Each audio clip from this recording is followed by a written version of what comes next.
Rais ni kingpin wa Kenya, lakini pengine sio kingpin wa mlima. Ukimwona mwambie Mheshimiwa Rais, wewe ni kingpin wa Kenya, lakini kwa mlima una wenyewe.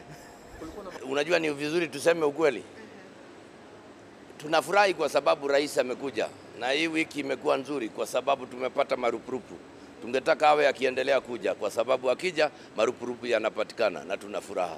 Lakini mwito ni ule ule. Tuko pale pale. Ni vizuri nikwambie. Kwa hivyo watu wa mlimani hawajaanza kuomba unajua ni vizuri. Mimi nimekuwa, si mimi mwenyewe pia nilimkaribisha Nyeri. Na kwa sababu ni rais na mimi ni gavana na nikampokea. Lakini hata yeye mwenyewe anajua uchangamfu uliokuwako mwanzo na ule uliokuwa wakati huu kuna tofauti, kwa sababu kuna yale mambo ambayo yalitendeka ambayo hayajakuwa. Unajua